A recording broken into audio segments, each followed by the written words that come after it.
Well, how does a former Saluki football player stay in the NFL for 13 seasons? Well, it's easy. By having the hands of Johnny Unitas, Bob Greasy, Kenny Stabler, and Dan Fouts on his ass every day, day after day, season after season. That's what happened, because that's what Carl Mauck experienced in those 13 seasons in the NFL. Hall of Fame hands on his tush. He played center for the Baltimore Colts, the Miami Dolphins, the San Diego Chargers, the Houston Oilers. He snapped the football into the hands of those legends. Oh, by the way, he coached in the NFL for 20 seasons as an offensive line coach with New Orleans, Kansas City, Tampa Bay, San Diego, Arizona, Buffalo, and Detroit. Can you imagine how his wife Vicki handled all those moves around the country? She's the one that should be in the Hall of Fame for him. He is highly regarded as one of the best offensive line coaches in NFL history. Carl has produced 3 DVDs: pass protection schemes, lead draws in weak side zones, and offensive line drills for core running game. We'll be showing those later here today. Late night viewing. Probably not. Probably not. But we do welcome him into the Hall of Fame. We'll be showing those later, maybe some other time. Not bad for a guy drafted number 337 in the 1969 NFL Draft. Carl's a native of McLeansboro, got a scholarship to play football for the Salukis at SIU. He played center and linebacker. He's a legend in Southern Illinois. The McLeansboro football field is named after Carl. He is in the Saluki Hall of Fame.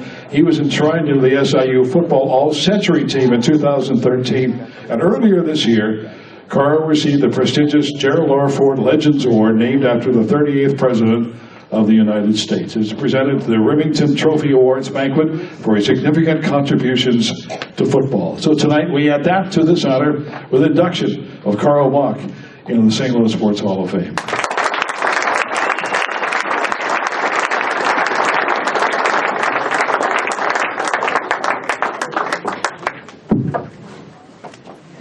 Well, Carl, first of all, thanks for the mail. Just to prove what Ron said, Carl sent me in the mail a picture of him snapping the ball to Johnny Unitas in San Diego, I assume. You were the coach, and you were playing. Well, Johnny looked like he's kind of on his last legs at this one. But had to be a great experience. Well, you're from McLeansboro. You're sitting on the microphone. It's warm, folks. I'm used to having something back there.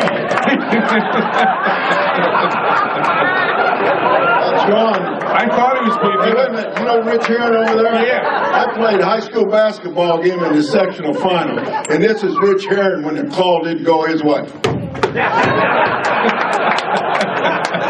Carl thought that was Johnny Unitas' hand on his ass. Yeah, I know. So anyway, you did play at SIU, and you earned all those accolades there. Then you were taken by the Baltimore Colts and started your career there. That's correct. And Fred Huff, been there. He's 88 years old. He never met a beer he didn't like.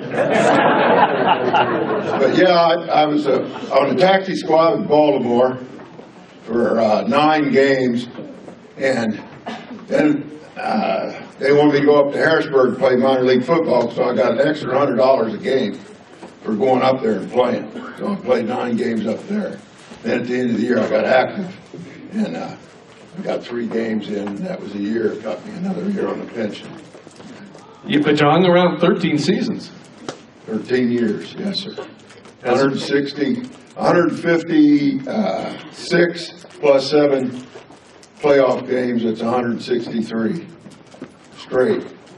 Yeah, consecutive NFL games, by the way. You don't hear that very often anymore. Playing career, what was the best moment? Oh, every day you went out there is the best moment, contrary to what the commissioner of the National Football League says. We played for fun back then most of the time. Well, when you got into coaching, San Diego was a great stop for you. It was. We went to the Super Bowl. We had a good team. My brother's over there. He's the one that gave the invocation, but we were playing the Steelers in an AFC championship game in Pittsburgh. And it got down to the last play of the game, and it was 4th down and about 5, and they ran a fullback angle. He went out and he came back in. They threw the ball to him, and our middle linebacker knocked it down, and the game was over, and we're going to the Super Bowl. And that's a hard game to get to.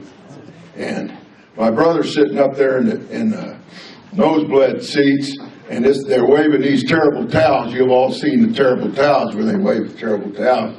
And George asked this guy behind him, said, "Could I see that towel?" He said, "What are you going to do with it?" He says, "I'm going to wipe my ass."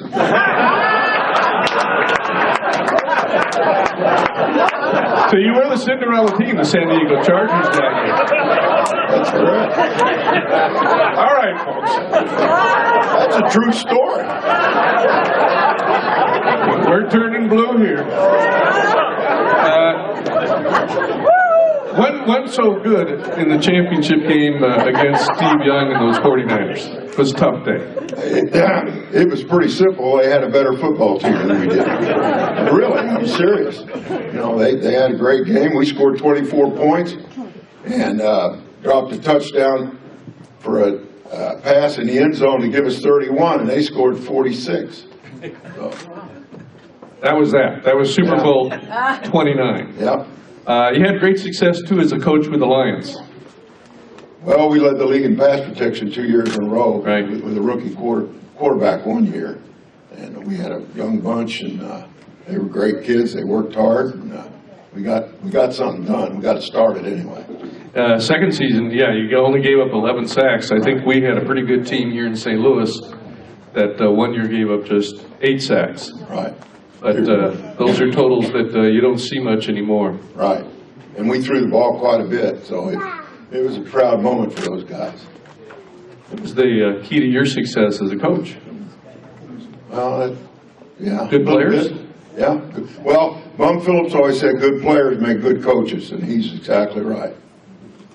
And this year, you've been awarded a great award for centers. Right. We got the Gerald Ford Award, and it was a great honor. You know, he was the president of the United States, played at Michigan, and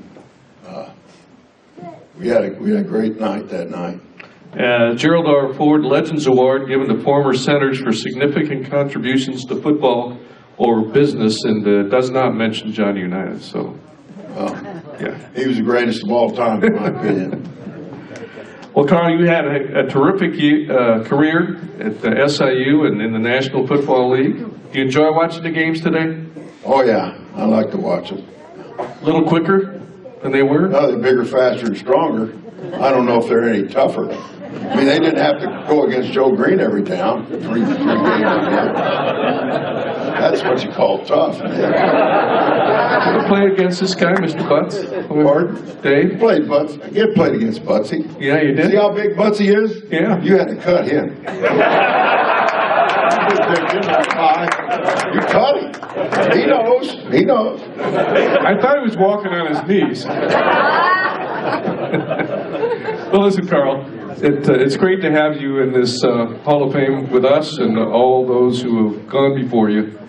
And we're grateful you came, and welcome to the St. Louis Sports Hall of Fame. I thank you. My brother thanks you.